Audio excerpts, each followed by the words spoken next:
talk about our learning outcomes.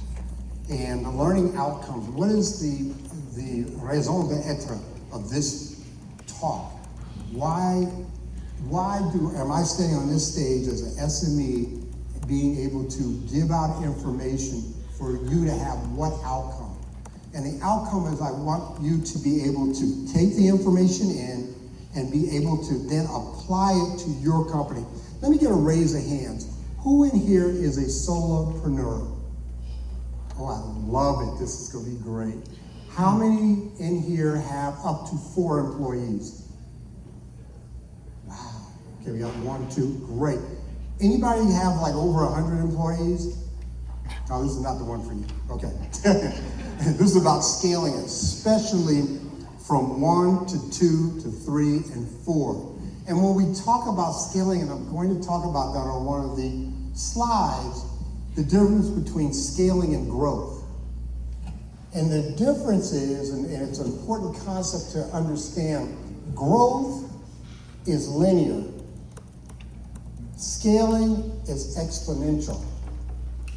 And I'll be able to explain that a little bit more once I get to that part of the slide deck. But a lot of people say, oh, I want to grow my company. Well, growth is you can grow revenue in a lot of different ways, but if you don't grow revenue with a net income that increases, why are you just adding that much more complexity and or pain points in your business? And again, I will give examples of that. Oh, we can? Is it working? Here, which one? You gotta touch it? Oh, okay. You'll be seeing me touching a lot here. Which one? This is. Okay, my bad. How did I go back now? Okay, excellent. So I talked about a personal journey. So today I own 5 businesses. I have businesses that have gross revenues of over $1 million. I do very, very well. I've been very, very fortunate. I have 5 of them. I've grown 2 of them to, one has 4 employees. The other one has 18-ish employees. And again, I started my first business in 2014, and in 11 years, I have again, not acquired, I've created 5 businesses. I'm like a serial entrepreneur, and I've been able to grow those businesses over time. The goals, practical strategies for scaling. Let's engage, let's ask questions, let's take notes. There are 23 slides. Okay, when I was talking about growth, more revenue by adding resources at the same pace. This is important. And what I want you to start thinking about is, yes, I can grow. I can pick up another client, but do I need to hire another consultant and or another coach or whatever it may be? Or can I scale the business through, there's going to be 2 predominant ways that we're going to talk about that, and that is delegation and automation. To scale our business, therefore we have more profit or more net income. And scaling is more revenue without proportional increase in cost. Growth is linear, scaling is exponential. And what we're going to emphasize is the scaling. Okay? How do we do that?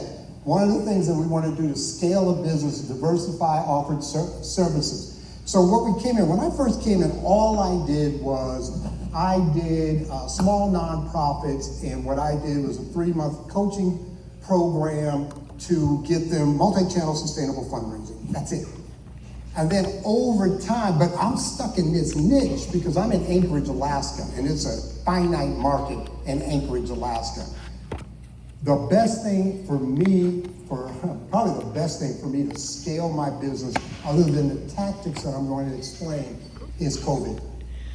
COVID made me, because my thing was I'd go out and visit the clients, and I would, spend an hour, drive up to Palmer, Alaska, Wasilla, go spend a half hour with them, go back. I could see maybe 2 clients a day. And remember, we have a finite capacity of time. It's so important you understand that. And what it made it happen is now I can't see my clients, and it opened up the whole United States. And I have clients all over the United States, or my companies do. We want to diversify services, and then so what happens is people started asking me, could you do this? Could you do this? Could you do this? Yes, I can. So now I have a larger market. Now that I have a larger market, Now I need to be able to provide those services within that market or markets, but I still have a minimal capacity of time. As we know, there's 2,080 hours in a year, but I've never worked more since I went on my own, probably more than 40, 50%, because I do a lot of volunteering. It's just by my nature. And so I only would do 40, 50, so I only have 1,000 hours, and that means I only have approximately 80 hours a month to grow this business and or, as we call it, scale. Next thing we want to do is systemize, and this is just in the overview, systemize services for repeatability. What do we have within our organization that is wash, rinse, and repeat? Now we modify, we would tailor, whatever it may be, but we should have some templates. I have been using the same contract since April Fool's Day 2014 for my coaching business, my fundraising coaching, same contract. I have had over 150 clients. I have never had pullback, and of course I ran it through a lawyer, all that good stuff to make sure, but I have a template that I use. I change this or that. And we're going to talk a big portion about this. If you hear anything from me, I am anti-hourly. I never charge hourly. I've done it 3 times on 150 clients. If I can, and I haven't done it in years, will not do it. And there's a reason why, which we will talk about that in the scaling of your business. So we have our systemized services for repeatability, dashboards, templates, checklists. Then we want to look at our automations. And it's so funny when we talk about AI and automations. And AI is more than automation, but we'll go into that when we get into that section. But I always say, man, we've been doing automations for 10, 15 years, because we always had Zapier and if then this. And so I've been working with those since 2011, 2012, so I'm very common, and those are automation. Zapier, if you want to do this.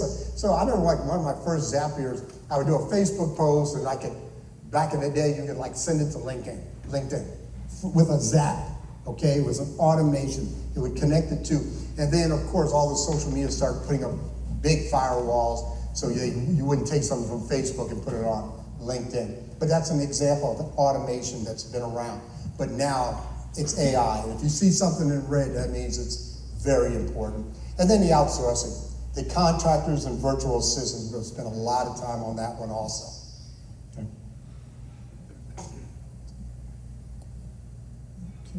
There we go. The other thing is we want to, I got my utilize, I just want to see if you pick that up. Utilize financial metrics and investments. We're going to talk a little bit more about that. Set financial goals aligned with scaling. The individual just before me spoke somewhat to that, which I thought that was so cool. Set financial goals aligned with the scaling. Start thinking about, what do I want to scale to? And most people, what they're trying to scale to is a monetary number. And again, there's 2 numbers we really have to look at: gross and net. So I want to do $1 million in my business. That means I got to do 85-ish a month. The times that by 12, that'll get me to the $1 million. Okay, so how many clients do I need to do? We can do all that. And I know there's, people that, can teach that. You can go online, how to then create the sales funnel, all that. But I want to start looking at, I want to scale my business. In 3 years, I want to be here. What do I need to put into place, both in automations and in personnel, people, and systems and processes, to be able to effectively do that with a good margin? And then we'll talk about the pricing and how do we work with value-based retainer, tiered pricing. And again, I'm just a strong believer in this. Minimize hourly. I've been talking about this for 10 years, and I'm a big proponent. And you've heard me talk about it. And she's a member, we're both belong to Puget Sound Grant Writers Association, and we talk about pricing as consultants or grant writers that are freelance. And she knows how I feel about hourly. Okay. All right. This is a good one. It's real important if you're going to scale your business. So first of all, to scale your business, you have to make a decision to scale your business. Sometimes it can happen just as a byproduct of, oh, we picked up 3 more clients and this person said she'll write grants for me. Okay, cool. But most of the time it has to be a conscious decision that I want to grow, because the most difficult thing is to go from a solopreneur to your first employee, contractor, and or sub that you'll be working with. Because there's fear involved. The first time you pick up a salaried employee, the difficulty is this is the way I look at it. I have a responsibility to make sure that person has work. I have a responsibility to make sure this company is building in enough that that individual can take care of their needs and wants. That's my job, to make sure the business is there, okay? And then we have to define, once we scale the company, get that first employee, if we're going employee, are we going contractor, are we going virtual assistant? Which model? We'll talk about all 3 of those models. Where am I going to go, and what do I need to do to make this a success? And how do I overcome fear? So we stay aligned, and this is another important one. Now you have people that are representing your company. I have a company, what we'll talk about is Denali FSP. It stands for Denali, the big mountain in Alaska, and then fundraising service provider. And what I always want to make sure is each and every individual, whether you are a contractor, a VA, an EVA, which is an executive virtual assistant, or a staff member, and I have all of these. I have to understand what my values are. And I am passionate about the community. I'm passionate about communities of color. I'm passionate about giving people opportunity. But you got to understand, that's where I stand for. And that's what we represent as a company, because you are a representative of this company and in reflection of me. Avoid mission drift. Again, this is another difficulty you'll have sometimes as we scale. One of your individuals that may be a part of the company say, hey, I got this person approached me and said, let's make vanilla ice cream and we can get paid a lot of money. I'm like, we don't make vanilla ice cream. We make chocolate, but we don't make vanilla, okay? But we don't make ice cream. But there's a drift that can come on, because now you're dealing with people, and those people may have thoughts of how they want to see the company grow. And this is another good one. How to put it? Scaling. Who here is in a partnership? Anybody? 1, 2, 3. If it's done well, it's awesome, because that's another way to scale. You can start from the beginning as a partnership. You can bring someone in, get your partnership agreement, and I've done partnerships too. And then it can grow, because this individual can do work, and this individual can do work, and now the company can double or triple, supposedly, the gross. But again, you literally want to be a little careful on that. Build feedback loops and QA system, quality assurance systems. You want to build that in. You always want to reflect. I'm a big one. We were talking about, and you'll see this on the slide when we go to the finance. I'm a big fan of QuickBooks Online. Big fan. When it came on, I thought this is a game changer. And the reason is I can reconcile books. I can reconcile monthly. And for me, being on board, being the board treasurer, and my own company, I had the opportunity to do that. But it gave me quickly feedback as to where my company was each and every month, or my organization or nonprofit. So you want to build into that. And the term we use, and the term I use, is course correct. You want to be able to course correct if needed. Okay. All right. Growth, and we talked a little bit about this. I'm not going to emphasize this too much. Growth again. So you go from 5 to 15 clients, and you hire a consultant for every new client. Yes, the company grows, the volume of the gross dollars comes into the company, but many times then, because you've grown, you have to then hire other people to do the back office information, and anybody who's worked with staffing or knows about doing 940s, 941s, doing the schedules, doing what needs to be done for a full-time staff person knows that it can be time-consuming and it also can be expensive. There are expenses for every employee. That's why I'm a big fan of a lot of times either working with VAs or working with contractors, 1099s. The scaled version, same consultant automates reporting and hires a VA, a VA or a contractor, increasing margins. Because what you've done now is you've taken a part of your capacity, you've brought in new clients, and this is really, I believe, really, really good for those that are going from 1 to 2 or 1 to 3 individuals within the company, and that it gives you the ability to, instead of pulling on or putting on a full-time staff, you can now bring on a contractor or a VA and bring in the automations. I cannot emphasize enough automations in AI. And you will see how I would love for you to potentially learn this, in fact, on the next slide. Okay. Another person was talking about this, and every client that I've worked with, especially in the fundraising, the first thing we got to do is we got to get baseline. We've got to create, we've got to understand baseline. And so I need to be able to go through, and I have a checklist and I have a dashboard that I work with the client. What are we working with? What is truth? What is truth about your organization? You've told me about some pain points. You've told me about some areas of concern, areas of challenge. Okay, I got that. But what do the numbers say? What does the activity say? So we go in there. And some of the things that we want to do when you're looking at the current state of your consulting business is, what are the revenue trends? And I love what you're talking about, up and down. But what are the revenue trends? We're doing $25,000 a month. We've been consistent for 18 months, but we're stuck at $25,000 a month. One of the main questions I want to ask when we try to start scaling, what is my revenue per client? Revenue per client.